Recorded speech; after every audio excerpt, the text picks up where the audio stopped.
हम स्टडी कर रहे थे एडजस्टमेंट, समायोजन, और मैं पढ़ा रहा था आपको अप्रत्यक्ष विधियां। उसमें हम अभी तक दमन पढ़ चुके हैं, रिप्रेशन, समन पढ़ चुके हैं, सप्रेशन, क्लियर, युक्तिकरण या औदिच्य स्थापना, ओके। देन हमने पढ़ा बोलो प्रक्षेपण, बहुत अच्छे से इन दोनों में डिफरेंस बताया मैंने।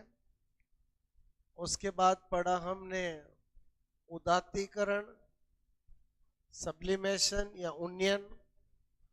उसके बाद बताया तादात्मीकरण, आइडेंटिफिकेशन। देन पढ़ा हमने अंत्यक्षेपण। एक बार ये पढ़ लिए मतलब वापस कभी पढ़ने की जरूरत नहीं होनी चाहिए। कभी भी क्वेश्चन आए तो राइट होना चाहिए, अगर समझ लिया है तो। और खाली याद करते जा रहे हो, समझे नहीं तो आपको बार बार पढ़ना पड़ेगा। बात समझ में आए बोलो ओके। 1 मिनट में बता रहा हूं, फिर आगे का 3 देखते हैं, फिर क्षतिपूर्ति और फिर आक्रामक। मैंने पहले ही आपको बता रखा है, बोलो क्लियर। क्वेश्चन जनरली इनडायरेक्ट से ही आता है, ठीक है। अगर मैंने कहा जब भी कभी रिवाइज करना हो तो मेन मीनिंग ध्यान रखना है। एग्जाम्पल तो वैसे ही हो जाएगा। बोलो दमन में क्या बताया था मैंने? सिगमंड फ्राइड कहता है कोई बात, कोई ख्याल, कोई इच्छा, कोई डिजायर क्षण भर के लिए दिमाग में आना फिर कभी भी नहीं आना, तो क्या होगा? दमन, ओके। समन क्या है? किसी बात, ख्याल का बार बार दिमाग में आना, भुलाना चाह रहे हो फिर भी भूल रहे हो, थोड़ी देर में वापस दिमाग में आना, क्लियर। जो हुआ सो हुआ, अब डिस्कस करना व्यर्थ है। युक्तिकरण, औदिच्य स्थापना क्या बताया? बहाने बनाना, क्लियर। जैसे किसी का फेल होने पर यह कहना कि मैं एग्जाम टाइम में बीमार हो गया था, क्लियर। मैंने एग्जाम टाइम पर बोलो पढ़ाई नहीं की, बात समझ ना। तो ये क्या होगा? युक्तिकरण या औदिच्य स्थापना। इसके लिए 2 कहावतें हैं, एक अंगूर खट्टे हैं और एक नींबू मीठे हैं। अंगूर खट्टे का मतलब क्या है? मन चाही चीज के न मिलने पर उसको खराब बताना, बड़े लक्ष्य के न मिलने पर उसको खराब बताना, डॉक्टर न बनने पर बाद में बोलो हमेशा डॉक्टर को कोसना। बात समझ में क्या होगा? अंगूर खट्टे हैं, क्लियर। नींबू मीठे का मतलब क्या है?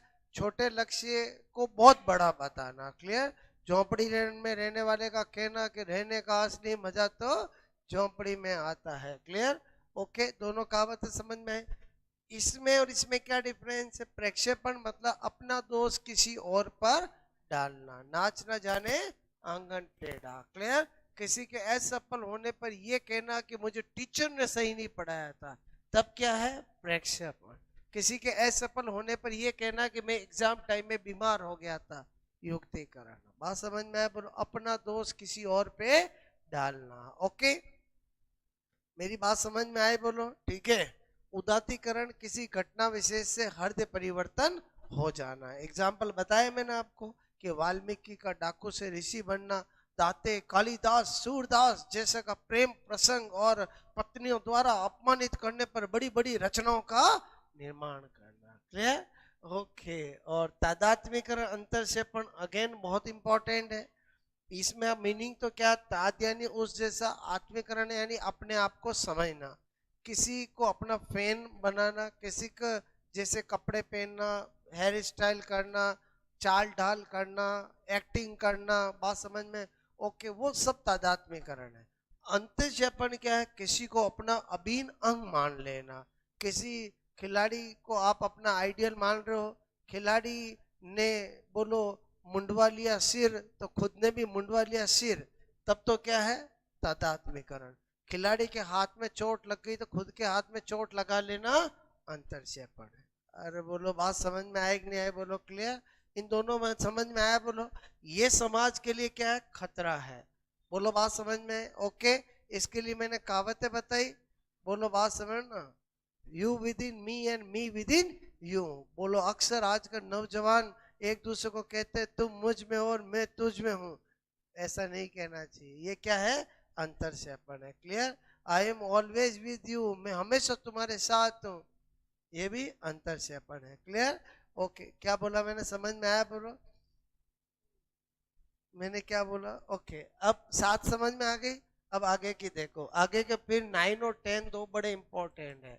मैंने कहा विस्थापन, ओके, डिस्प्लेसमेंट, ठीक है, ओके, और एक प्रतिकरण यानी एंटागोनिज्म। विस्थापन का मतलब है एक जगह का गुस्सा कहीं दूसरी जगह निकालना। क्या बोला? एक जगह का गुस्सा कहीं दूसरी जगह निकालना, या एक जगह की क्रिया की प्रतिक्रिया कहीं और करना। और समझे समझे, एक ही बात है। क्लियर, बात समझ में है? जमाना बदल गया, एग्जाम्पल बदल रहा हूँ। बोलो किसी की वाइफ ने, बोलो आपसे मैं करूं, ऑफिस में बॉस ने डांट दिया, घर पे जाके सारा गुस्सा पति पे निकाल दिया। बोलो किसका एग्जाम्पल है? विस्थापन। उल्टा भी हो सकता है कि किसी के पति को बॉस ने डांटा, बॉस से तो कुछ नहीं कहा, घर पे जाके सारा गुस्सा पत्नी पे निकाल दिया। रोज रोटियां चली चली खिलाती हो और वो कहेगी आज तो चली हुई है ही नहीं। अरे समझे समझे, बोलो क्लियर।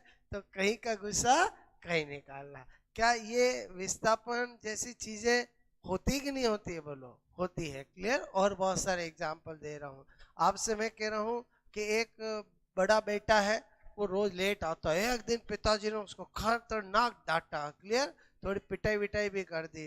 गया रूम में, जाते छोटे भाई को लात मार रहा है। क्लियर, पिताजी का गुस्सा किस में निकाला? छोटे भाई को। तो भी क्या होगा? विस्थापन।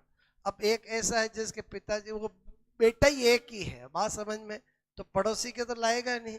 तो मेरे कहने में दूसरा एग्जाम्पल कि किसी व्यक्ति की संतान को पिता द्वारा बहुत डांटने पर, बोलो गार्डन में जाके गमलों को तोड़ना, ये भी किसका एग्जाम्पल है? विस्थापन। और एक जगह का गुस्सा कहीं दूसरी जगह निकालना। बात समझ में आए? बोलो ओके, इसको क्या कहते हैं? विस्थापन। ओके, तो मेरी बात समझ में आए? ओके, मैंने कहा एक जगह की क्रिया, एक्शन, क्लियर, की प्रतिक्रिया, ओके, रिएक्शन कहीं और, ठीक है, पर करना। पहले बताओ ये जो लिखा समझ में आया? बोलो। और एक जगह की एक्शन का रिएक्शन कहीं और जाके करना। क्लियर, ओके, मेरे कहने का मतलब है, बोलो आपसे मैं को इसी को क्या कह सकते हैं? एक जगह, ठीक है, का गुस्सा कहीं किसी दूसरे पे निकालना, ठीक है, किसी दूसरे पर निकालना। क्लियर, ओके, चाहे पत्नी पर, बच्चों पर। बोलो बात समझ में आए? बोलो क्लियर, ओके। वो समझदार होते हैं, वो समझ भी जाते हैं। और समझे समझे, बोलो आज बहुत से डांट पड़ी है। क्लियर, ओके, इसलिए सारा गुस्सा हमारे पे निकाला जा रहा है। बात समझ में आए? बोलो ओके। तो विस्थापन समझोगे? बोलो आपसे मैं करूँ सिंपल सा, बॉस द्वारा, क्लियर, अपने अपने कर्मचारी, क्लियर, बोलो को डांटने पर, ठीक है, कर्मचारी वर्कर का घर पर, बोलो पत्नी को, ठीक है, पत्नी को डांटना। क्लियर, एक सिंपल सा एग्जांपल लिखा, समझ गए? बोलो ओके। अच्छा, अब मैंने कहा ये तो था विस्थापन। अब यहां पर मैंने लिखा प्रतिकरण। Clear, okay, antagonism. क्लियर, ये क्या होता है? ठीक है, एंटागोनिज्म मतलब मैंने कहा मन में जैसा आए उसका विपरीत प्रदर्शित करना, अंतर्निहित इच्छा के उल्टा सो करना। जैसे किसी को बॉस खतरनाक डांट रहा है, मन में तो आ रहा है आज बॉस को भी लपेटे में ले लूं। मन में तो क्या आ रहा है? बॉस को भी आज क्या ले लूं? लपेटे में, मतलब मैं भी वापस डांट दूं। फिर भी, मतलब समझ में आया?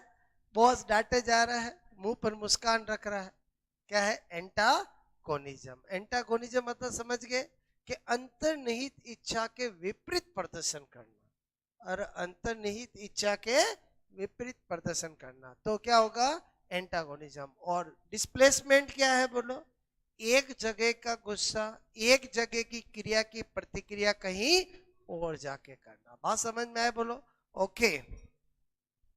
तो ये नोट करना आप।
ओके,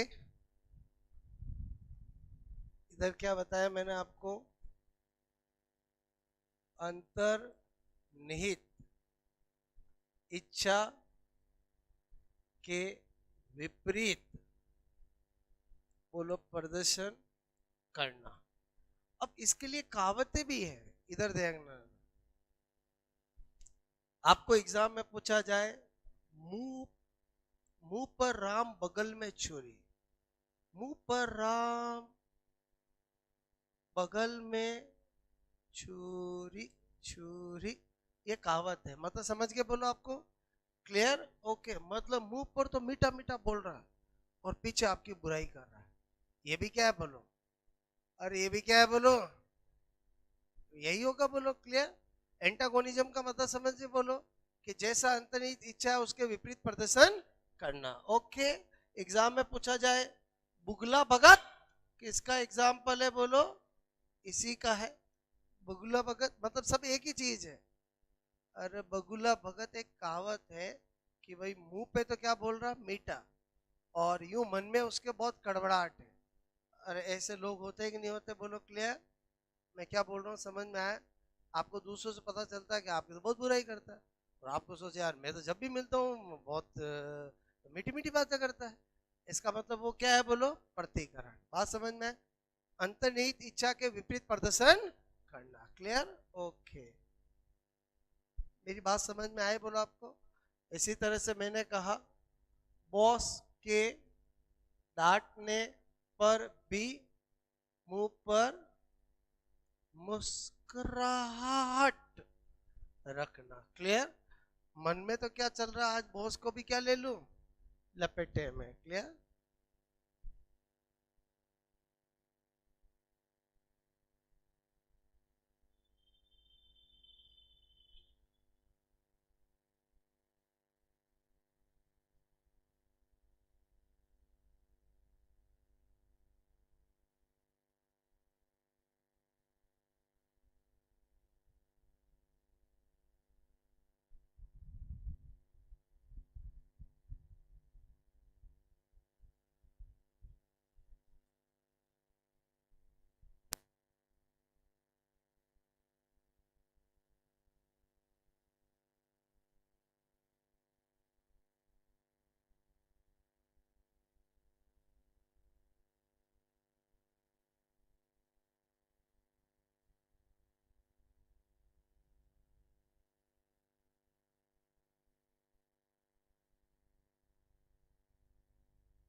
ओके, किया ये नोट बोलो, ठीक है। तो मेरे हिसाब से नाम से समझ जाओगे, एंटागोनिज्म, प्रतिकरण। ये सारे एग्जाम के क्वेश्चन है, ये आपको देते हैं मुंह पर राम बगल में छुरी, किसकी कहावत का एग्जाम्पल है, बगुला भगत किसका एग्जाम्पल है, और ये तो आप समझ गए, बोलो क्लियर, ओके। तो दो चीजें कनेक्ट है। अगर मैंने कहा पिताजी बच्चे को डांट रहे फिर भी बच्चा बोलो मुस्कुरा ही रहा है, या बोलो उनकी बात सुने ही जा रहा है, तो ये तो है प्रतिकरण। और वही बच्चा रूम में जाके छोटे भाई पे गुस्सा निकाल रहा है, वो है विस्थापन। और दोनों समझ में आया, बोलो क्लियर, ओके, हो गया नोट, बोलो ये नंबर 10, प्रतिगमन, ओके, रिट्रेशन, रिट्रैक्शन, ठीक है, रिट्रेशन, प्रतिगमन, ओके। प्रतिगमन क्या होता है, पीछे की ओर लौट कर अपने आप को समायोजित करना, क्लियर, पीछे की ओर लौट कर, क्लियर, अपने आप को, ठीक है, समायोजित करना, ठीक है। अब मतलब पीछे की ओर लौट कर क्या कहना चाहते हैं, प्रतिगमन, प्रतिगमन, प्रतिगमन मतलब एक एक नवविवाहित महिला का अपने पियर जाकर माँ की गोदी में फूट फूट कर रोना। बस उल्टा भी हो सकता है, उल्टा भी हो सकता है, क्लियर, क्या सुन सुन हो गए हो, उल्टा भी हो सकता है, क्लियर, कि एक नवविवाहित के बोलो आपसे मैं कह रहा हूँ पत्नी के अपने पियर जाने पर लड़के का मम्मी के गोद में फूट फूट के रोना, पहले ही बहुत खुश था मैं, अरे समझे समझे, बोलो क्लियर, ओके। प्रतिगमन का मतलब समझ में आया, जब हम छोटे होते हैं तो हम बात बात पर जब भी हम बोलो मम्मी की गोद में रोते हैं, क्लियर, जब भी हमें बोलो घबराहट या जब भी हम मुश्किल में फंस जाते हैं, क्लियर, तो अब वो बड़ा हो गया है, बात समझ में, तो आपसे मैं करूँ उसके बाद बचपन जैसा पहले करना, क्लियर, क्या होगा, प्रतिगमन। और एग्जाम्पल दे तो एक बच्चे का 10 साल का बच्चे का बोलो छोटे भाई के साथ घुटनों के बल चलना, ये भी क्या होगा, प्रतिगमन। पापा का भी बेटे के साथ घुटनों के बल चलना, ये भी क्या होगा, प्रतिगमन। बात समझ में आए, बोलो। बड़ा होने के बाद भी बोलो कभी कभी अंगूठा चूसना, प्रतिगमन। बचपन में अंगूठा चूसता था, बात समझ में, बड़ा हो गया, बहुत सी बार बहुत सारे ऐसे होते हैं जो वापस रिट्रेशन में चले जाते हैं, प्रतिगमन। समझ में आया, बोलो, अरे मैं क्या बोल रहा हूँ, समझ में आया, बोलो, ओके। ये सब किसके एग्जाम्पल है, प्रतिगमन। प्रतिगमन का मतलब क्या है, पीछे की ओर लौटना, बात समझ में आए, बोलो ओके। तो पीछे की ओर लौटना, मैंने कुछ एग्जाम्पल बताया आपको, क्लियर, जिसमें जो मैंने लड़की वाला बताया वो एग्जाम में आया हुआ है कि एक लड़की का शादी के बाद अपने पियर बोलो जाकर माँ की गोद में फूट फूट कर रोना, किसका एग्जाम्पल है, प्रतिगमन, क्लियर। बचपन में ऐसा करती थी, अब वहाँ ससुराल में कोई ऐसा मिल नहीं रहा जिसके गोद में फूट फूट कर रोए, तो जैसे ही वहां गई बचपन वापस उसको याद आ रहा है, और समझे समझे, बोलो क्लियर, ओके। तो मैंने कहा नव विवाहित, क्लियर, ओके, लड़की का बोलो अपने अपनी माँ, ठीक है, के घर, ओके, जाकर जाकर जाकर बोलो आपसे मैं जाकर माँ की गोद में रोना, क्लियर, ओके। मैं क्या कहना चाह रहा हूँ, प्रतिगमन समझ में आया, बोलो ओके। एक 10 ईयर के बच्चे का छोटे भाई के साथ घुटनों, ठीक है, बोलो घुटनों के बल चलना, ओके। बड़ा होने पर भी कभी बोलो कोई नहीं देख रहा हो तो अंगूठा चूसना। क्या लिखा मैंने, समझ में आया बोलो? जब छोटा था तो सबके सामने अंगूठा चूसता था, और समझे समझे और बड़ा हो गया तो रिट्रेशन मतलब समझ में आया, प्रतिगमन। क्लियर?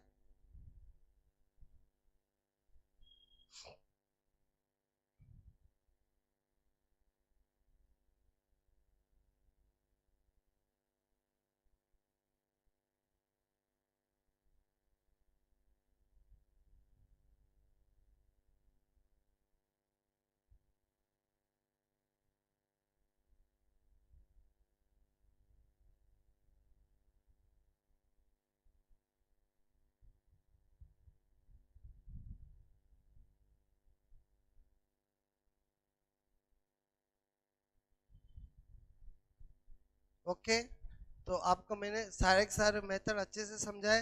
प्रैक्टिकली आपको एक एक शब्द समझ में आया बोलो, कि कब कौन सा टिक करना है।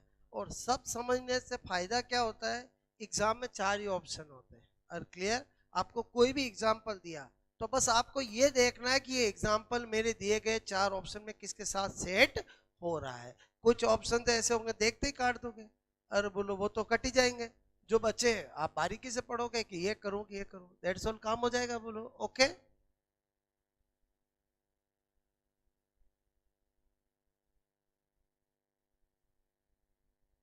4 मेथड है उसमें। पहला डायरेक्ट, दूसरा इनडायरेक्ट, एक आक्रामक और एक क्षतिपूर्वक। क्लियर?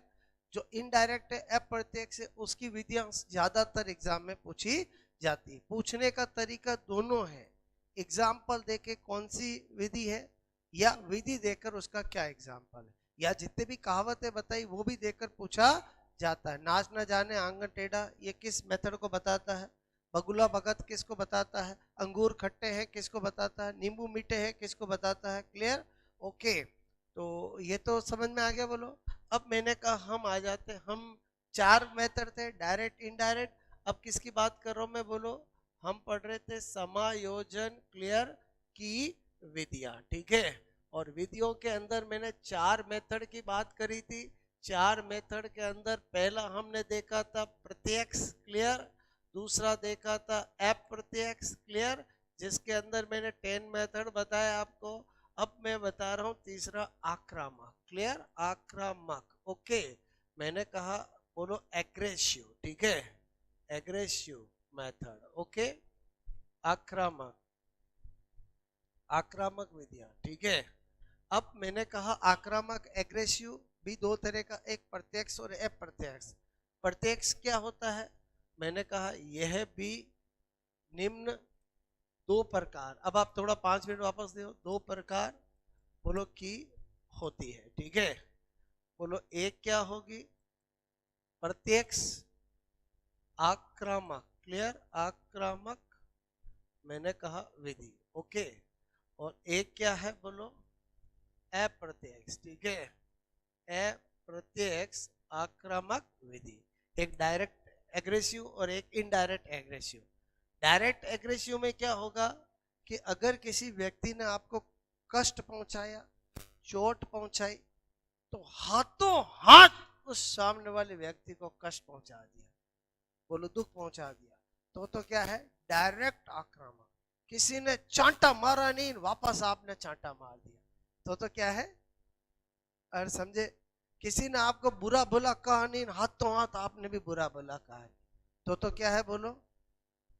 प्रत्यक्ष आक्रामक विधि। बोलो बात समझ में आए बोलो? क्लियर? अब अप्रत्यक्ष में क्या है कि किसी व्यक्ति ने आपको कष्ट पहुंचाया, दुख पहुंचाया, मारपीट की, कुछ भी की। क्लियर? लेकिन आपने उस व्यक्ति से न होकर उसी किसी चीज को या किसी घर वालों को या रिश्तेदार को आपने कष्ट पहुंचाया, दुख पहुंचाया, तो वो क्या होगा? अप्रत्यक्ष। बोलो, हम कहते हैं ना, एक तो डायरेक्ट, एक इनडायरेक्ट। इनडायरेक्ट मतलब पर्सन तो उसी को फील कराना है, लेकिन किसी और के थ्रू। बात समझ में? जैसे मैंने कहा कि एक टीचर ने एक स्टूडेंट को डांट दिया, खतरनाक डांट दिया, सब लड़कों के सामने, लड़कियों के सामने डांट दिया। क्लियर? स्टूडेंट गया और टीचर की कार को पंचर कर दिया। बात समझ में आए बोलो? मेरी बात समझ में आए? ओके, तो बताओ, उसने बदला तो ले लिया बोलो, लेकिन वो डायरेक्ट लिया कि इनडायरेक्ट लिया? इनडायरेक्ट। और दोनों में अंतर समझ में आया? बोलो क्लियर। आपको ऐसा करना नहीं है, मैं तो ऐसा बोल रहा हूँ कि जनरली बच्चे ऐसा स्कूलों में करते हैं। बात समझ में आए? तभी तो ये मेथड बने हैं। क्लियर। अच्छा, और एक पहलवान शक्तिशाली व्यक्ति ने किसी को मारा, बात समझ में आए? तो उसने क्या किया, उस पहलवान के छोटे बच्चे को किडनैप कर लिया। क्या कर लिया? बोलो, किडनैप कर लिया। तो आप मेरी बात समझ में? या उस छोटे बच्चे को 4-5 बार पटक पटक मारा, अरे समझे? तो भी क्या हुई, किया तो उसने भी एग्रेसिव ही है। अरे गाड़ी को पंचर करना प्यार करना है कि एग्रेसिव है? अरे एग्रेसिव ही है। बोलो क्लियर। लेकिन वो क्या है, इनडायरेक्ट है। मेरी बात समझ में? पहले ये वर्ड समझ में आ रहे हैं, ये वर्ड अलग है और इसको भी समझना है। क्लियर। मेरी बात समझ में आए? किसी व्यक्ति ने कष्ट पहुंचाया, दुख पहुंचाया, बोलो, तुरंत उसी व्यक्ति को वापस क्या किया, कष्ट पहुंचाया, दुख पहुंचाया। आक्रामक तरीके से कष्ट पहुंचाया तो आक्रामक तरीके से ही वापस कष्ट पहुंचाया उसी व्यक्ति को ऑन द स्पॉट, उसी समय। तब तो क्या होगा, प्रत्यक्ष आक्रामक विधि। क्लियर।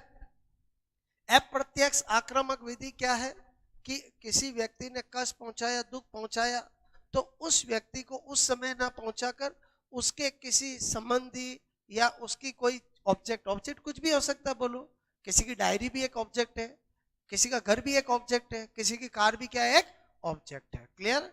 बात समझ में आए? बोलो, बहुत सारे एग्जाम्पल हो सकते हैं। टीचर ने डांट दिया, गया पत्थर लेकर टीचर के घर का कांच फोड़ दिया, ये भी क्या है, इनडायरेक्ट है तो वो भी एग्रेसिव है। और एग्रेसिव है, बोलो बात समझ में आए? लेकिन वो डायरेक्ट है कि इनडायरेक्ट है? इनडायरेक्ट। कब डायरेक्ट करना, कब इनडायरेक्ट करना? एग्रेसिव का मतलब समझ में आया?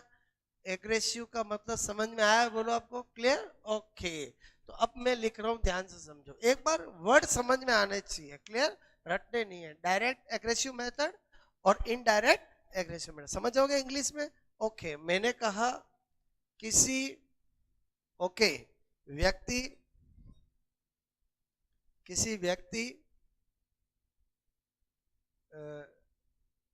का, किसी व्यक्ति को कोई कष्ट, दुख, ठीक है। अब कष्ट दुख में सब आ गया। और समझे समझे, किसी को बुरा भला कहना भी कष्ट दुख ही है, किसी को चांटा मारना भी कष्ट दुख ही है। और समझे समझे? बोलो क्लियर। मेरी बात समझ में आए? अरे ये समझ नहीं समझे? बोलो, किसी ने लात मार के गिरा दिया, तुरंत लात मार के वापस गिरा दिया, तो यही होगा। क्लियर। बात समझ में आए? किसी ने बोलो चोटी काट दी किसी की, तुरंत चोटी वापस काट दी, ये होगा। बात समझ में आए? बोलो ओके। किसी व्यक्ति को कोई कष्ट दुख पहुंचाए, ठीक है, ओके।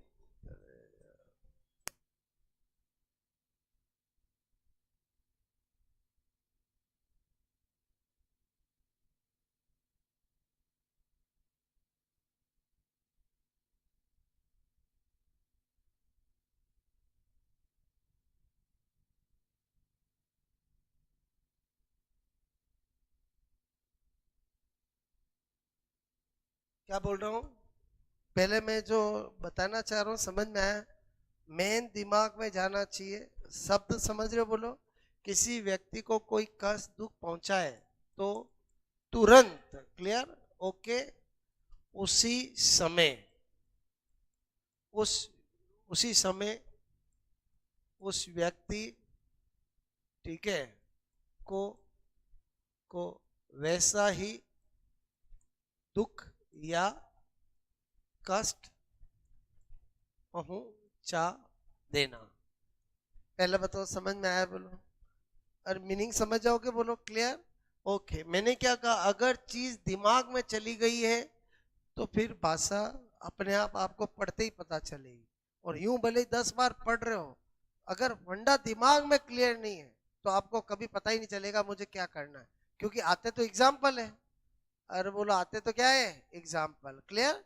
ओके, तो मैंने कहा यहां पर, इसमें मैं क्या एग्जाम्पल लिख सकता था? बोलो, क्या बता सकता था? एक एग्जाम्पल लिख देते हैं। क्लियर।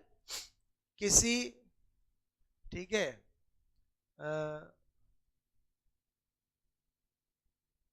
किसी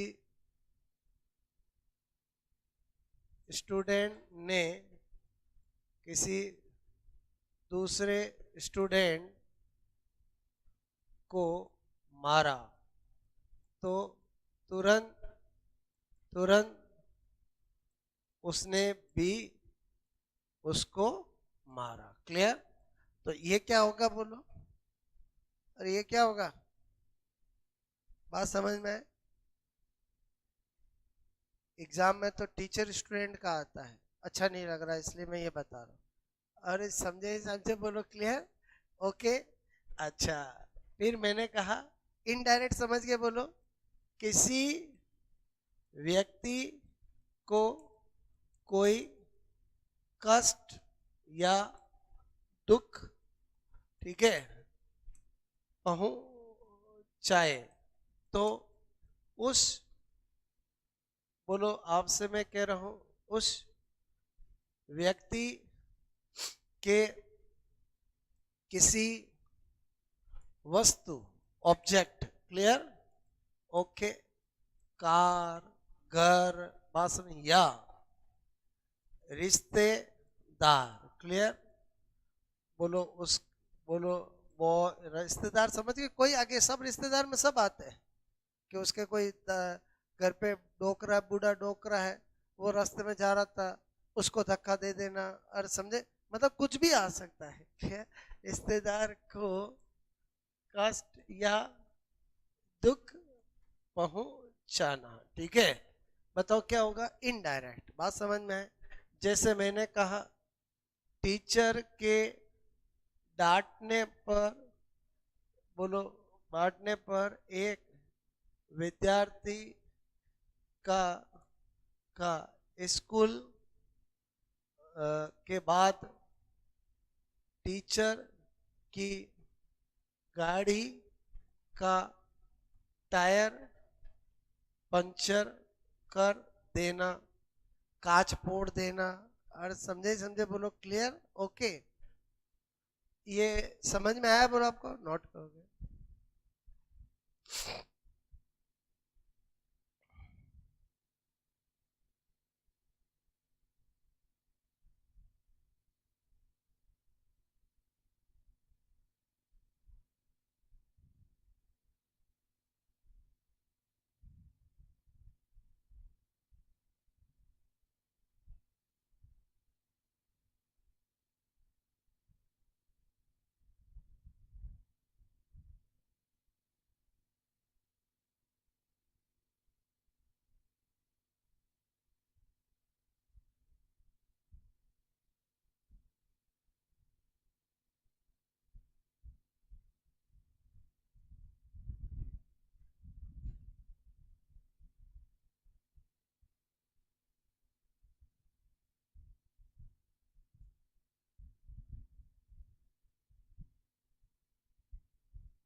ओके,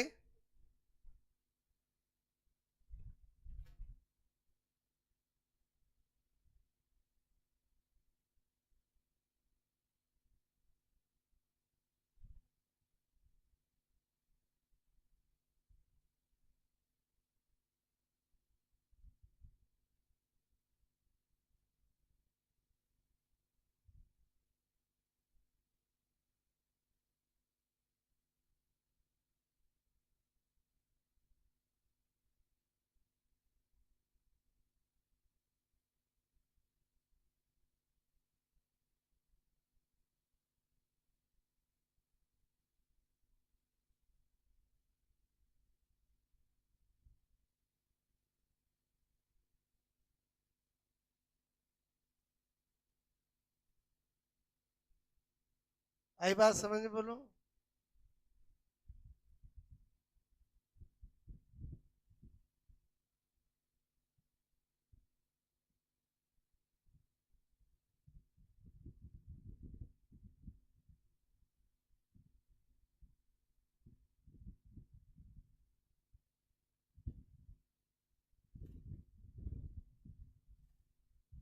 ठीक है, हालांकि इनडायरेक्ट से क्वेश्चन आते हैं, ये तो मैं चार विद्या बता रहा हूँ। आक्रामक सब समझ में आया? बोलो। अब कभी कभी प्रत्यक्ष अप्रत्यक्ष देते ही नहीं है, केवल यही एग्जाम्पल देते हैं कि एक टीचर ने स्टूडेंट को डांटा या पिटाई की, तो स्टूडेंट का जाकर स्कूल के बाद टीचर की कार या बाइक पंचर कर देना, बताइए किस विधि का एग्जाम्पल है? आक्रामक। बोलो, बात समझ में? ये तो मैंने बताया कि भाई प्रत्यक्ष और अप्रत्यक्ष दो अलग है, प्रत्यक्ष कब टिक करना और अप्रत्यक्ष कब टिक करना। बहुत सी बार तो एग्जाम में यही आया है, आक्रामक क्षतिपूर्वक। क्लियर? अच्छा, उसमें उसमें वो ऐसा करके कर क्या रहा है? समायोजित ही कर रहा है और एडजस्ट ही कर रहा है ना। मैं क्या कह रहा हूँ, किसी ने मारा, हाथों हाथ मार दिया, तो वो कर क्या रहा है? एडजस्टमेंट कर रहा है। और मैं आपसे कहूँ किसी ने मारा और बाहर जाके टायर पंचर कर रहा है, तो कर क्या रहा है? एडजस्ट ही कर रहा है। अपने गुस्से को क्या कर रहा है? एडजस्ट। और समझे समझे? बोलो क्लियर। लेकिन मेथड कैसा है? एग्रेसिव है। मेथड कैसा है? एग्रेसिव है। ओके। अब मैंने कहा तीसरा कौन, चौथा कौन सा है? क्षति पूरक। क्लियर? विधि। मैंने कहा कंपनसेटरी। क्लियर? ओके। मेथड। क्षतिपूरक मेथड में क्या है? वो भी मैंने कहा दो है, एक प्रत्यक्ष और एक अप्रत्यक्ष। ठीक है, प्रत्यक्ष क्षतिपूरक विधि और एक अप्रत्यक्ष ओके विधि। देखो, एक डायरेक्ट एक इनडायरेक्ट। डायरेक्ट कंपनसेटरी मेथड का मतलब क्या है? अगर कोई व्यक्ति किसी कार्य में बोलो या किसी विषय में असफल होता है, क्लियर, तो वो उसी कार्य में उसी वर्क में बहुत ज्यादा मेहनत करके सक्सेस प्राप्त करे, तो उसको क्या बोलते हैं? Direct compensatory method. बात समझ में? अगर कोई व्यक्ति किसी कार्य या किसी विषय में असफल होता है, तो वह किसी अन्य कार्य के अंदर मेहनत करके बोलो, आपसे मैं करूं, बोलो, बहुत जबरदस्त सफलता प्राप्त करता है, तो वो क्या होगा? Indirect compensatory method. और समझे समझे? बोलो क्लियर। वापस समझो क्या बोल रहा हूं। अगर कोई व्यक्ति किसी वर्क में या किसी विषय में असफल होता है, तो वो उसी वर्क में मेहनत करे, खूब मेहनत करे, परफेक्शन लाए और बहुत ज्यादा सफल हो, तो वो क्या कहलाएगा? Direct compensatory method. Indirect compensatory method क्या है? कि अगर कोई व्यक्ति किसी वर्क में या विषय में असफल होता है या कम अंक लाता है, तो वह किसी अन्य वर्क या अन्य विषय में मेहनत करके बोलो खतरनाक सफलता हासिल करता है, तो वो क्या होगा? इनडायरेक्ट। बोलो, बात समझ में? अल्टीमेटली तो उसने दोनों में ही किया तो एडजस्ट ही है, लेकिन एक में क्या किया? डायरेक्ट। एक में क्या किया? इनडायरेक्ट। अल्टीमेटली दोनों में ही जो कमी थी उसको पूरा किया है, अरे क्षति की पूर्ति की है। बात समझ में आए? बोलो, मैं क्या बोल रहा हूँ, मेरी बात समझे समझे? बोलो क्लियर, हाँ या ना? ओके। एग्जाम में क्वेश्चन आते हैं, बात समझ ना, कि किसी की बोलो हाइट बहुत कम है, क्लियर, उसने बहुत मेहनत करी और आईएएस में सिलेक्शन होकर कलेक्टर बन गई। बात समझ, उसने अपनी बोलो हाइट की क्षतिपूर्ति किससे कर दी? उससे कर दी। अरे समझे समझे? बोलो, मेरी बात समझे नहीं समझे? बोलो क्लियर, हाँ या ना? अरे क्षतिपूर्ति समझ में आया? बोलो, एक जगह की कमी को कहीं दूसरा काम करके पूरा कर देना। बात समझ में आया? बोलो ओके। जनरली ये डायरेक्ट इनडायरेक्ट वर्ड नहीं आते हैं, खाली एग्जाम्पल सीधा आता, सिंपल सा, आक्रामक क्षतिपूर्ति ऐसे ही लिखा होगा। मैं थोड़ा आपको डायरेक्ट इनडायरेक्ट बता रहा हूं, ताकि अगर ये ऑप्शन में ये दो ऑप्शन हो तो कौन सा टिक करना। बात समझ में आया? बोलो क्लियर। किसी कार्य या विषय ओके विषय हम एजुकेशन को लेके चल रहे हैं, कार्य हम जनरल को लेके चल रहे हैं। बात समझ ना, किसी कार्य विषय में असफल होने पर उसी कार्य या विषय क्लियर में बहुत मेहनत करके करके करके सफलता हासिल करना। क्लियर? ये क्या होगा बोलो? डायरेक्ट शब्द बोलते हैं। क्लियर? ओके। किसी कार्य या विषय ओके में असफल होने पर अन्य कार्य या विषय क्लियर में बहुत मेहनत करके सफलता हासिल करना। ये क्या होगा? Indirect compensatory method. अंतर समझ में आया बोलो आपको? क्लियर? ओके।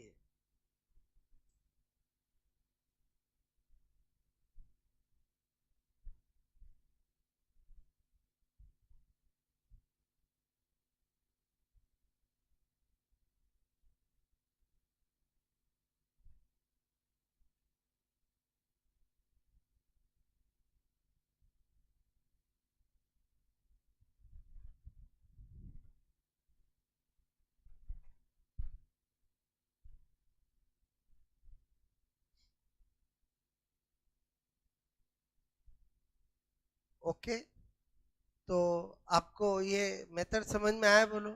इनमें सबसे इंपॉर्टेंट क्या थे जो मैंने 10 बताया आपको? क्लियर? क्वेश्चन वहीं से आते हैं। अब इस टॉपिक के अंदर या तो क्वेश्चन आता है ये जो पढ़ा है इसमें, या आता है असमायोजित व्यक्ति के मानसिक रोग। क्लियर? उसमें हम पढ़ेंगे कुंठा, जिसको इंग्लिश में फ्रस्ट्रेशन कहते हैं, हिंदी में कुंठा या भगनासा कहते हैं। कन्फिल्ट, द्वंद्व। क्लियर? बोलो द्वंद्व, समझे बोलो? और उसके जितने भी प्रकार है वो क्लियर? बोलो तनाव, बोलो दबाव, ये सारे क्या इनका मीनिंग होता है, क्या एग्जाम्पल है? क्लियर? या वहां से क्वेश्चन आता है। क्लियर? तो ये तो मैंने एडजस्टमेंट का ये पार्ट बताया, समझ में आया बोलो? अब जो हम पढ़ेंगे नेक्स्ट क्लास में वो क्या रहेगा? असमायोजित व्यक्ति के मानसिक रोग, वो भी बड़ा इंपॉर्टेंट है। क्लियर? ओके।